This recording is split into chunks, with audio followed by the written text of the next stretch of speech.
avec Julien Amour, donc de Massy, qui va nous parler de la fibrillation atriale. Merci, Julien. Ma petite Ah oui. Hein, on n'est pas à beau, l'américaine, à l'américaine. Elle est mieux que la tienne. Ah ouais. Alors mes conflits d'intérêts, voilà, je suis consultant et on fait une étude avec le landiolol sur la prévention de l'AFA en post-op de chirurgie cardiaque avec le landiolol. Voilà. C'est pas pour ça qu'on doit raconter des sornettes. Mais... Alors, on ne peut pas parler de la fibrillation atriale post-opératoire de chirurgie cardiaque sans s'intéresser à la maladie elle-même de la fibrillation atriale. C'est un peu comme le diabète. Il y a beaucoup de diabétiques qui sont dépistés en arrivant à l'hôpital. Ils n'ont jamais été malades, puis on découvre qu'en fait, ils ont un diabète insidieux qui évolue depuis longtemps. La fibrillation atriale, il y a sûrement une grosse part de patients qui sont en fait malades sans le savoir et qui vont être soit dépistés au cours de la consultation d'anesthésie ou en périopératoire, soit carrément qui vont être décompensés de façon parfois durable par la chirurgie. Alors évidemment, quand on regarde la prévalence, on se rend compte que c'est les pays occidentaux industrialisés, donc le nord-américains sont extrêmement exposés, mais en Europe on est pas mal non plus. Et donc les mécanismes, en fait ça explique aussi la prévalence, puisque finalement les mécanismes ça va être l'âge, et puis d'autres facteurs comme la génétique, le sexe masculin et puis des paramètres ethniques, mais l'âge est vraiment prépondérant et il est prépondérant dans l'AFA hors chirurgie et dans l'AFA post-opératoire également. Alors bien sûr, il y a aussi les facteurs de risque cardiovasculaires, les atteintes cardiaques, notamment valvulaires, qui vont générer de l'AFA, et puis l'apnée du sommeil et la BPCO, et puis la petite niche qui est notre chirurgie cardiaque qui va finalement révéler ou déclencher une fibrillation atriale. Alors, les mécanismes sont assez classiques en fait. Il va y avoir, ils sont multiples. Il y a un premier mécanisme qui est un mécanisme d'étirement de la paroi de l'oreillette et qui va finalement donc générer de l'arythmie et puis qui va aussi générer une libération du facteur tissulaire que vous voyez ici et qui va être donc générateur de thrombose. Au-delà du fait qu'il n'y ait plus de systole auriculaire, il y a aussi ce facteur tissulaire qui va être prothrombotique. Et puis dans le tissu de l'oreillette, il va y avoir aussi des remaniements qui sont essentiellement liés à l'inflammation, à la production et à l'accumulation d'acides gras et de remodelage qui vont conduire à de la fibrose, mais aussi à des systèmes de réentrée par anomalie de recaptage du calcium. Et c'est ce paramètre-là probablement qui va être le plus important dans le cadre de la fibrillation atriale post-opératoire parce que ce recaptage du calcium est très arythmogène et donc va être acutisé par l'ischémie en perfusion et par le processus inflammatoire. Et par la dysautonomie sympathique. C'est là-dessus qu'on va agir avec les bêta-bloquants. Alors évidemment, il y a la FA symptomatique, celle-là, elle pose pas trop de problèmes, hormis qu'elle est très désagréable pour le patient, elle génère une instabilité hémodynamique ou pas, celle-là on s'en rend compte. Mais il y a toute la FA silencieuse. La FA silencieuse, elle est fréquente, et dans cette étude, c'est intéressant parce qu'ils se sont intéressés, ils ont pris des cohortes, ils ont pris un temps zéro, puis ils les ont suivis pendant 30 ans. Et ils ont regardé, et puis vous voyez qu'il y a une apparition et une progression de la maladie qui va jusqu'à 20% sur 30 ans des patients en silencieuse, en FA silencieuse. Et quand on le corrèle à l'âge, on se rend compte qu'un patient de plus de 45 ans qui rentre dans l'étude, 30 ans plus tard, il y a quasiment 40% des patients qui présentent une fibrillation atriale silencieuse. Donc c'est une maladie qui est au-delà du fait de celle qui est symptomatique, qui est très présente. Et quand on regarde le devenir de ces malades, on se rend compte qu'en fait, même quand elle est silencieuse, elle va générer du stroke et du déclin cognitif, et c'est des gens qui vont avoir une perte d'autonomie liée à une EFA qui n'est pas diagnostiquée, qui peut être permanente, mais le plus souvent paroxystique.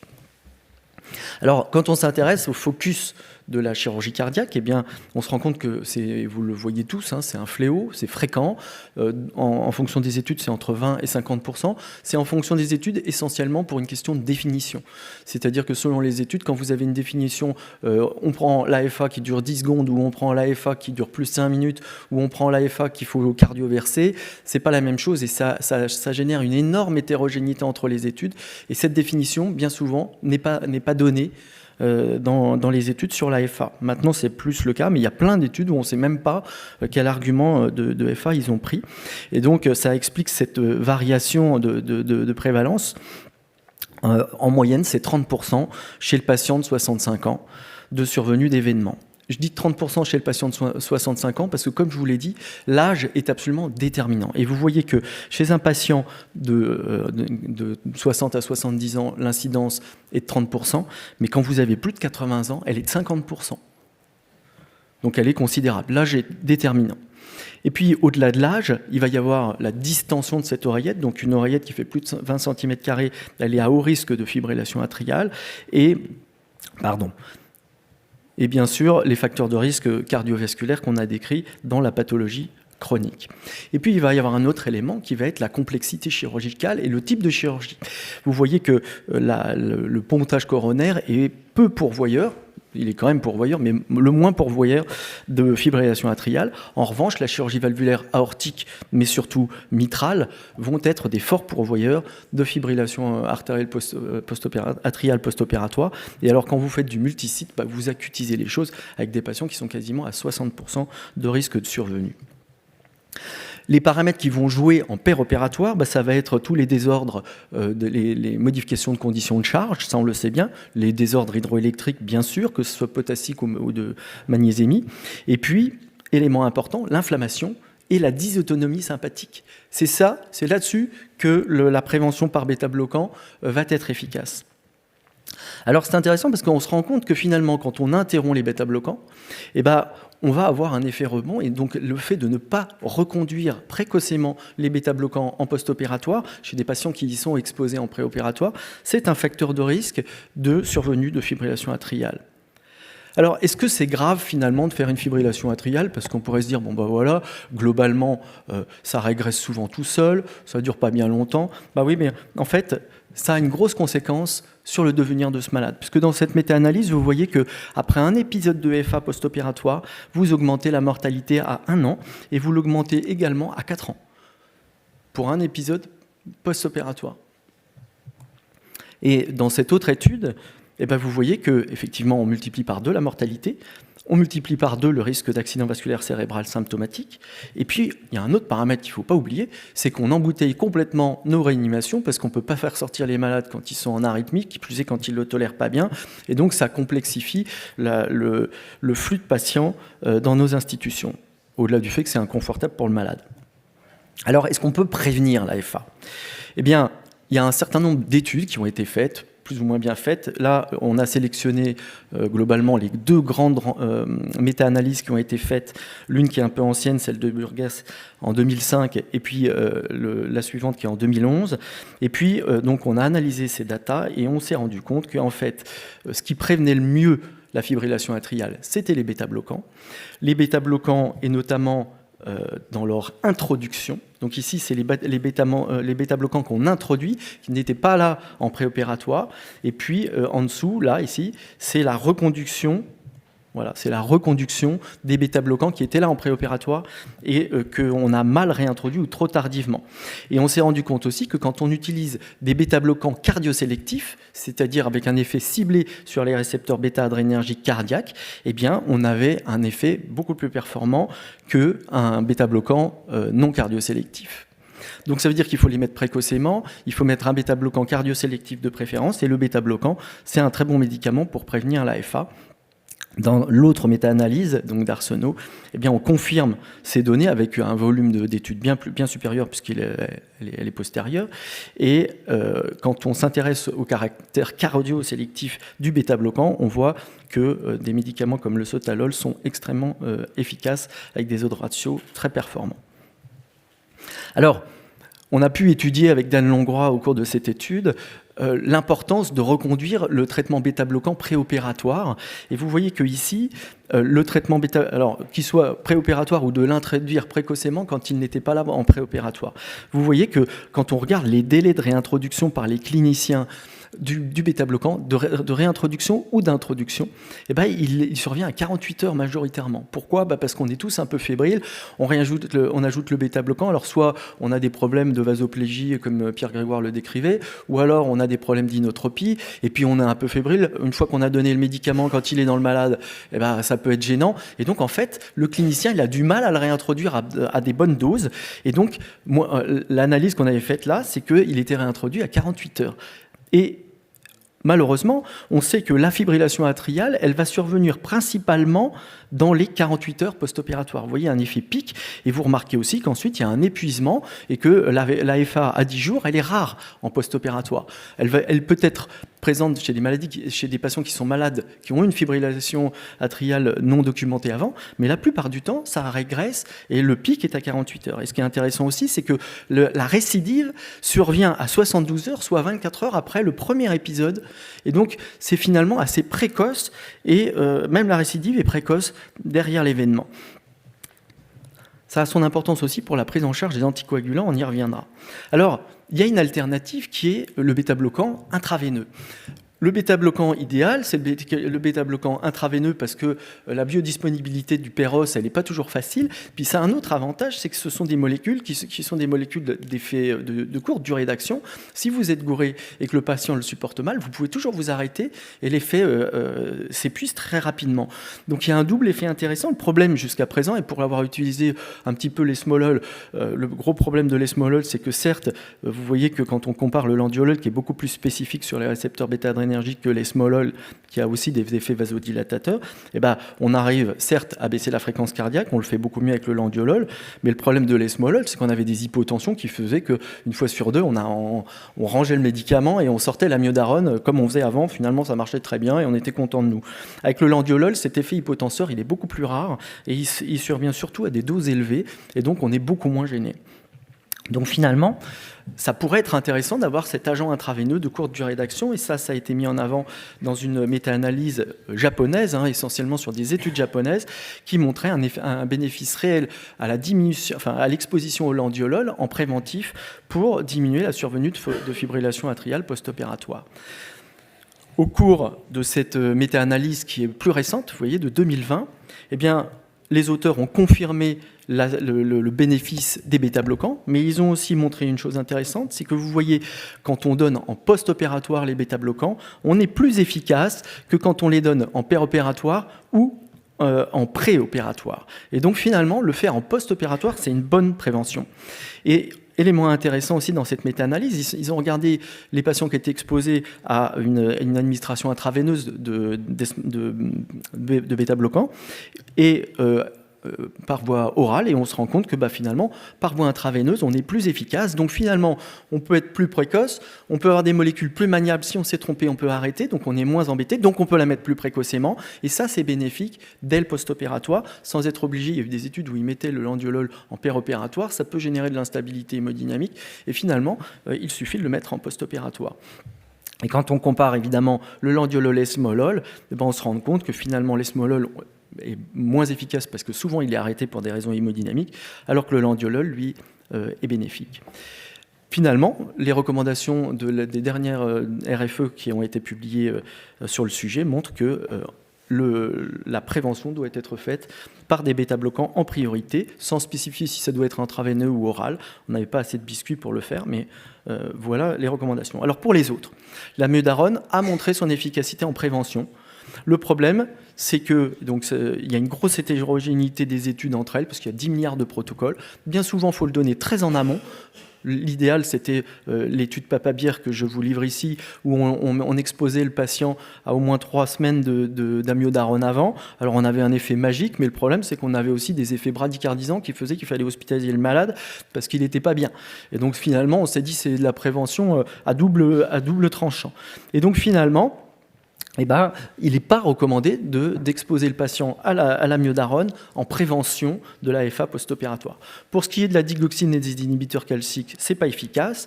Pour ce qui est du magnésium, en fait, le magnésium, ça a l'air efficace, comme vous le voyez ici, avec une grosse hétérogénéité aussi dans ces études. Et finalement, ce qui apparaît surtout, c'est que le magnésium, il est efficace quand il est associé à des bêta-bloquants. Et donc, quand il est associé à des bêta-bloquants, ça marche très bien. Quand il est seul, ça ne marche pas. Donc probablement, il faut traiter une hypomagnésémie, mais le fait d'administrer du magnésium de façon systématique pour corriger une absence d'hypomagnésémie n'a pas d'intérêt. Le pacing, ça a montré son efficacité, mais vous voyez qu'il y a une hétérogénéité entre les études avec autant de protocoles de stimulation qu'il en existe. Je stimule l'oreillette, le ventricule, les deux. Et en fait, on ne peut pas en dire grand-chose et c'est finalement pas très rentable. Les statines, malheureusement, on a cru beaucoup aux statines. Il y a un effet balancier. Avec les statines, on n'améliore pas la prévention de l'AVC et on n'améliore pas non plus la prévention de l'insuffisance rénale. Donc, les conclusions de la RFE, c'est qu'il n'est pas recommandé d'instaurer un traitement par statine en préopératoire. En revanche, il est bien sûr recommandé de le poursuivre quand il existe.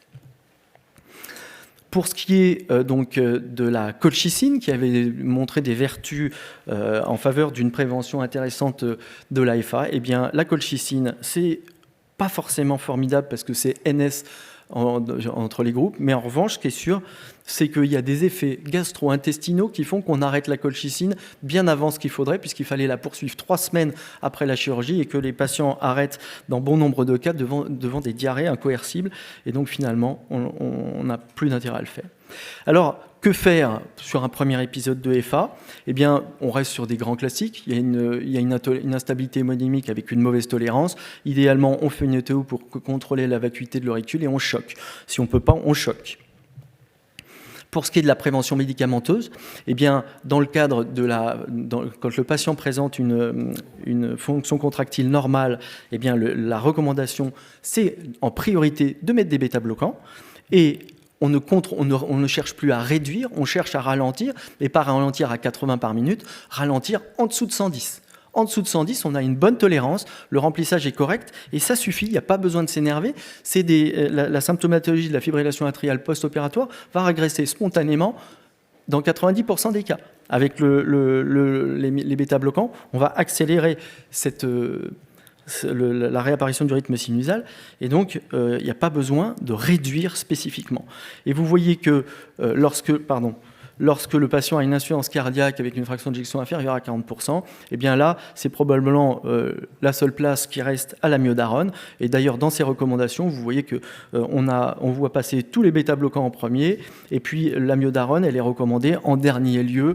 Et j'en discutais tout à l'heure, aux États-Unis, vous êtes quasiment attaqué si vous utilisez l'amiodarone. Et donc, très honnêtement, on peut faire ça. C'est parfois moins rapide. Moi, c'est vrai que les jeunes, ils aiment bien parce que avec l'amiodarone, paf, on réduit le patient très rapidement, ça marche plus vite. Mais en pratique, c'est plus toxique. Il y a beaucoup de bradycardie liée au traitement par amiodarone et il n'est pas rare de pacer le malade pendant 2 jours après avoir gavé le malade d'amiodarone. Pour ce qui est de l'anticoagulation, les choses n'ont pas tellement changé, comme vous le voyez, puisque une fibrillation atriale de moins de 48 heures ne doit pas être anticoagulée, sauf cardiopathie sous-jacente particulière. Je ne vous parle évidemment pas des patients sous valve mécanique et autres, on parle hors indication valvulaire. Et puis, au-delà de 48 heures, il est recommandé d'anticoaguler le malade. Ça a été confirmé dans des recommandations plus récentes. Donc, on anticoagule le malade et on revoit le malade à 1 mois par le cardiologue, puisque quand la FA persiste au-delà des 7 premiers jours, bien souvent, eh bien, il y a une maladie sous-jacente et il faut en tenir compte. Et pour conclure, je dois être à peu près dans les temps. Donc, si on doit retenir quelque chose, c'est que la fibrillation atriale répond à un terrain. Il y a beaucoup de patients asymptomatiques avec des FA silencieuses, voire paroxystiques, et qu'on va mettre en évidence en fait au moment de la chirurgie par des actes qui vont favoriser sa survenue et qui pour autant peuvent précipiter le malade dans une fibrillation permanente. Mais pas que. Ça touche bien sûr beaucoup plus le patient âgé et plus il cumule les facteurs de risque et des chirurgies multisites, plus il est à même d'en faire. Et puis, donc, la prévention passe essentiellement par les bêta-bloquants en première ligne. Il faut les réintroduire précocement. Et si vous êtes un peu fébrile à l'idée de les réintroduire per os, eh bien, utilisez la voie intraveineuse. Et notamment, le landiolol offre l'avantage d'être beaucoup moins hypotenseur et très bradycardisant. Et puis, ensuite, pour le traitement lui-même, eh bien, on va cardioverser le malade qui le supporte mal. Et puis sinon, le mot d'ordre, c'est de ralentir et non pas de réduire. La réduction se fera spontanément dans 94% des cas. Et anticoaguler un patient qui aura une durée de FA prolongée, c'est-à-dire au-delà de 48 heures, mais pas avant. On augmente le risque hémorragique sans améliorer la prévention thromboembolique. Merci beaucoup.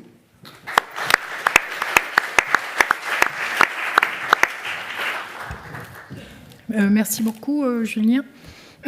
Sur la stratégie de prévention, On sait que c'est la réintroduction précoce des bêta-bloquants des patients qui étaient déjà bêta-bloqués. Les patients qui sont bêta-bloqués, c'est les patients coronariens, c'est les mitraux essentiellement. Parmi les mitraux, la plupart sont déjà en FA chronique où ils ont une dilatation de l'oreillette gauche. Mais est-ce que tu aurais une stratégie de prévention à proposer pour les patients qui ne sont pas sous bêta-bloquants? C'est-à-dire, est-ce qu'on peut aller jusqu'à introduire préventivement des bêta-bloquants pour des patients qui n'auraient pas d'autres indications? Oui, c'est ce qu'on montre dans l'introduction. Donc, ce qui veut dire que tous les patients ont des bêta-bloquants. Voilà.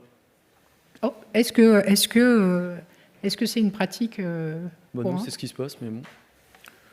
Peut-être juste pour préciser, peut-être, comme tu l'as dit d'ailleurs, parce que l'introduction préopératoire d'un traitement bêta-bloqueur chez un malade non chroniquement traité, c'est quand même quelque chose d'assez touchy. En revanche, et tu l'as bien dit, l'introduction prophylactique post-opératoire d'un bêta-bloquant injectable à demi-vie courte chez un malade qu'on a sous la main et qu'on contrôle, et peut-être, et c'est exactement ce que montre la littérature, est peut-être un des moyens les plus efficaces de prévenir l'AFA post-opératoire. Mais l'introduction post-opératoire précoce, pas préopératoire. Et même en péropératoire, je le redis, ça n'a pas d'intérêt, c'est plus efficace en post-opératoire. Et ça permet de surseoir chez le patient qui effectivement est exposé à des inotropes qu'on n'a pas envie de bêta-bloquer.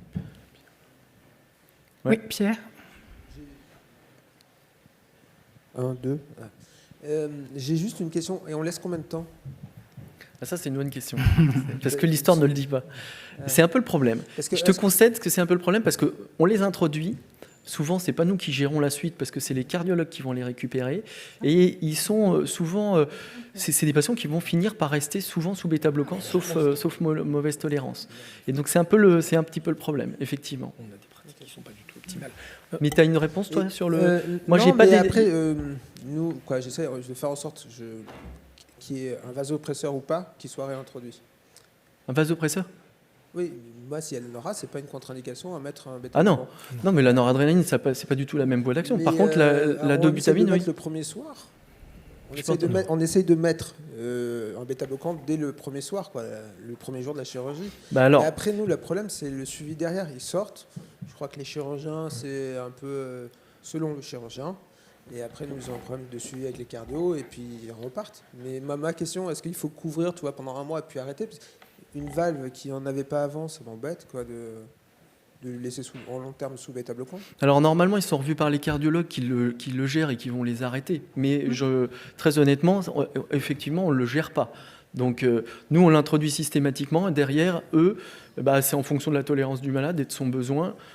Très clairement, en termes de prévention, il serait logique de ne pas le poursuivre puisque de toute façon, la survenue d'une UFA, c'est les 7 premiers jours, sauf chez le malade qui est malade, qui a une maladie sous-jacente en fait. Et chez qui? Et c'est ce qui se passe, c'est-à-dire que soit ça régresse tout seul, il faut juste passer le cap, parce que par contre ça augmente le risque d'AVC, d'insuffisance rénale et de tas de complications. Mais en revanche, une fois qu'on a passé ce cap, il n'est pas légitime de les poursuivre très longtemps, sauf chez le malade qui a une UFA qui perdure, qu'elle soit paroxystique ou pas. Et dans ces cas-là, de laisser le bêta-bloquant n'est pas aberrant. En pratique, c'est pas si compliqué. Je rejoins ce que dit Julien. La définition de la FA paroxystique, c'est une FA qui survient dans les 7 jours. Après, on parle de FA persistante. Donc la prévention ou le traitement de la FA paroxystique, a priori, c'est pour 7 jours. Et comme de toute façon, les cardiologues prennent le relais, et c'est légitime de mettre le malade dans un circuit cardiologique s'il ne l'était pas, c'est vrai qu'au-delà, ce sont eux finalement qui vont gérer la poursuite ou l'interruption des bêta-bloqueurs. Mais ce qui est dit et écrit, et c'est cohérent, je suis d'accord avec toi, c'est une administration courte sur une durée courte d'une semaine. Et j'ai une dernière, juste la posologie. Alors, ça dépend un peu des centres et Alors, en fait, nous, on fait un protocole qui s'appelle l'Andiprotect, qui est un protocole qui vise à évaluer le bénéfice d'administrer du landiolol à 2 microgrammes par kilo par minute dès le post-opératoire, dans les 6 heures faisant suite à la chirurgie, jusqu'à ce que le traitement Péros soit repris. Autrement dit, on instaure à 0,5 gamma kilo minute le médicament dans les 6 heures post-opératoires. On le monte tous les quarts d'heure jusqu'à 2 microgrammes kilo minute.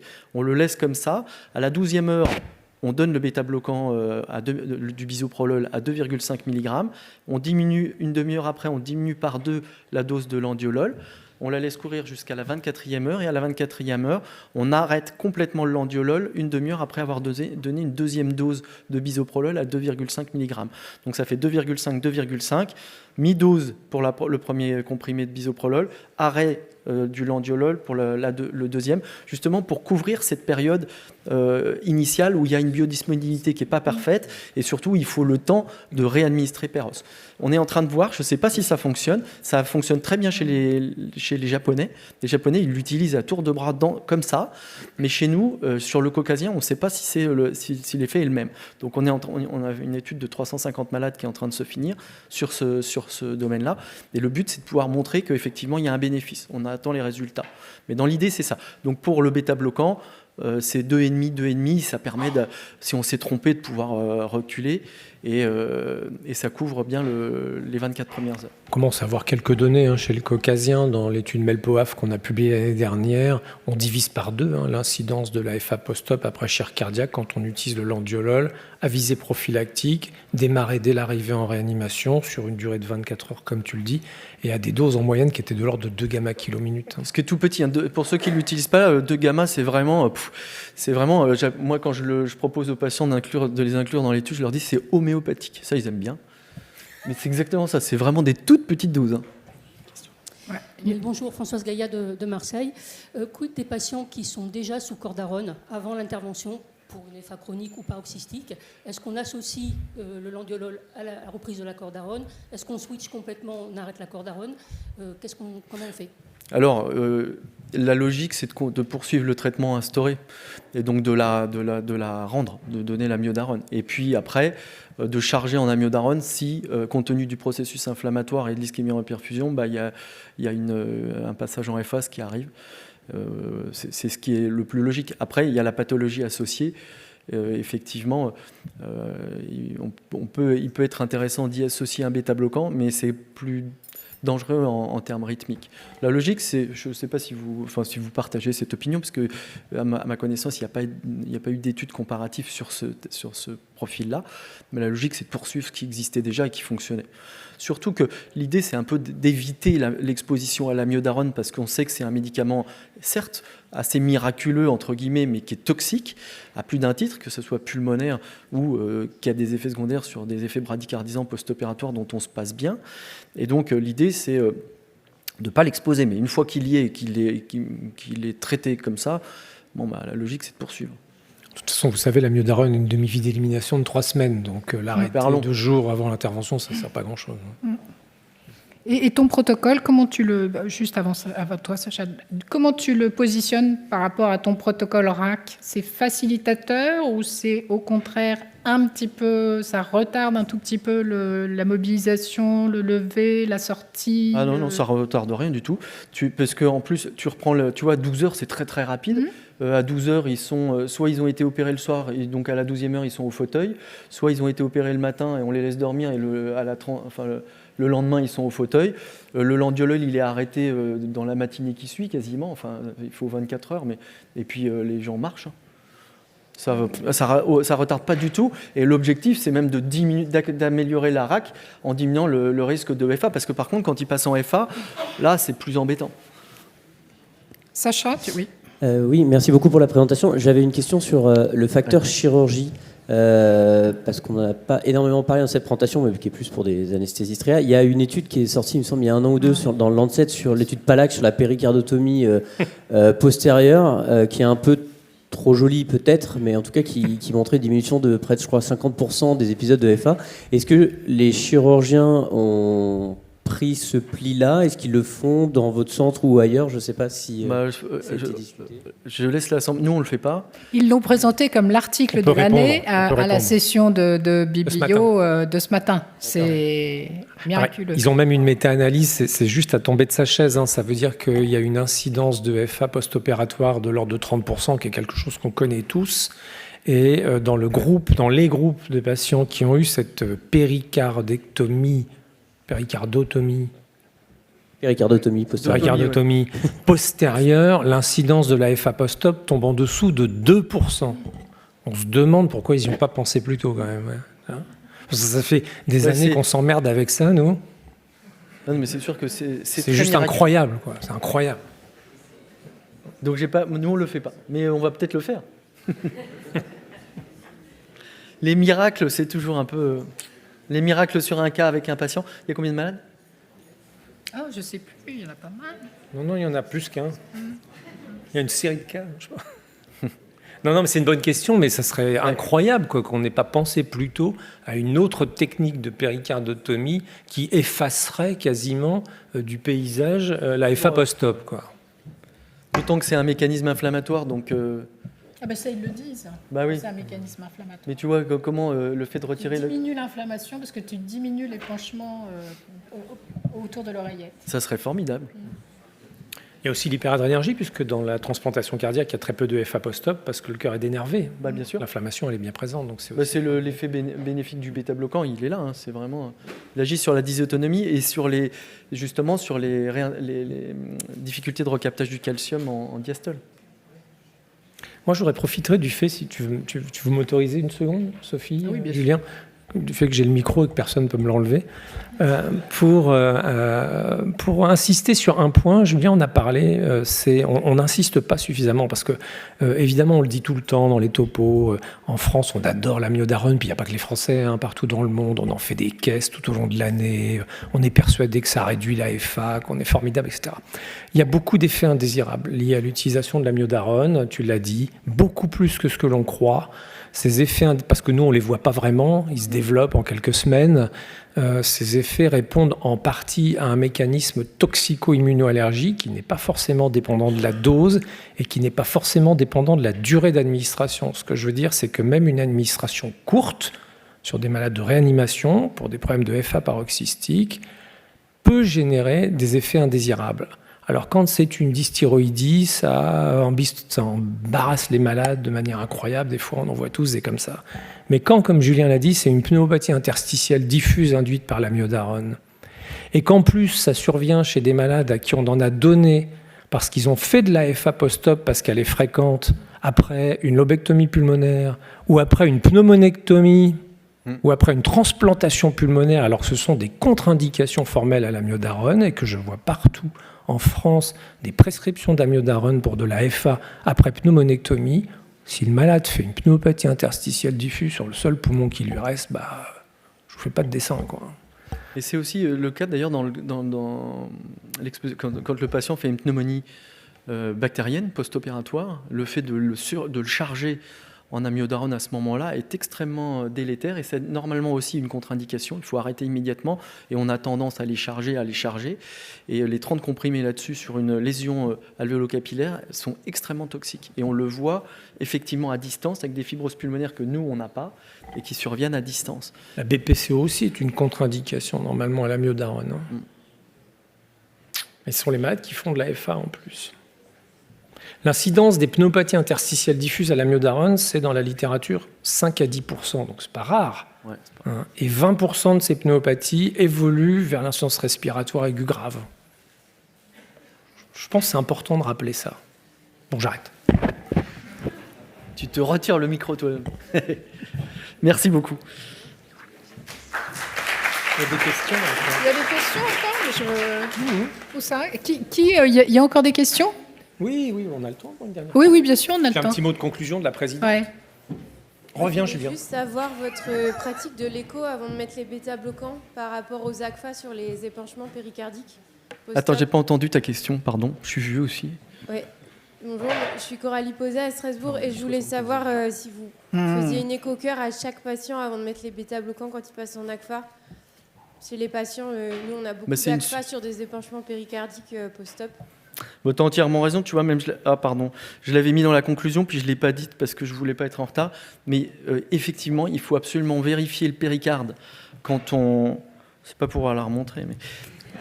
Enfin bref, il faut contrôler le péricarde parce qu'effectivement, ça peut être la source d'une fibrillation atriale, il ne faut pas passer à côté, parce que finalement, on s'en rend compte quand le patient tamponne et c'est dommage. Donc effectivement, la survenue d'une EFA, même si elle est fréquente et qu'elle est classique, il faut aller vérifier le péricarde avant, pour éliminer un épanchement péricardique qui pourrait évoluer ou qui d'ailleurs peut-être évolué. Moi, j'ai le souvenir d'un patient qui avait un tout petit caillot sur la face antérieure du ventricule droit et qui passait en FA, enfin c'était sur la face auriculaire droite, pardon, et qui passait en FA sur ce petit caillot. Et puis on en a eu marre, finalement, on l'a repris au bloc, on lui a viré ce caillot et il a arrêté de passer en FA. Donc ça peut vraiment être une source d'arythmie, il faut vérifier. Là, en l'occurrence, c'est pas très grave parce que c'était juste un petit thrombus, mais par contre, sur un épanchement plus large, ça peut être les signes avant-coureurs d'une tamponnade et donc il faut aller vérifier. Tu as entièrement raison. Pas d'autres questions ? Donc on va conclure ce cru 2023 en remerciant tous les participants, avec une mention spéciale à tous nos soutiens éducationnels, au comité scientifique, au comité d'administration, et je voudrais aussi particulièrement remercier Hélène et Osama qui ont organisé pour la première fois, et je pense que c'est un franc succès, qu'on sera amené à reproduire l'événement, l'atelier de simulation autour de la cannulation ECMO. On a, je crois, parfaitement atteint nos objectifs. On a bluffé les chirurgiens qui ont dit « Ah, intéressant !» Et je crois savoir, sans trop me tromper, que l'édition donc 2024, merci, ce sera à Nancy. D'ici là, on aura à vous proposer d'autres manifestations. Le premier rendez-vous à venir, c'est celui de la SFAR avec les sessions SFAR Arcotova, SFAR SFC, SFAR SFCTCV. Ce qui fait donc 4 sessions qui sont labellisées Arcotova. Suivra ensuite la masterclass et ce sera l'équipe de Rennes qui va nous accueillir donc autour de l'hémostase périopératoire. Et en 2024, les prochaines masterclass qui sont en cours d'élaboration sont une masterclass, une première qui se fera autour de la thématique de la RAC en chirurgie cardiaque et en chirurgie thoracique sous une forme un peu innovante, et probablement ensuite une masterclass simulation. Et donc je vous invite à visiter le site tout au long de l'année pour vous tenir informés de toute notre actualité. Voilà, merci beaucoup et bon retour.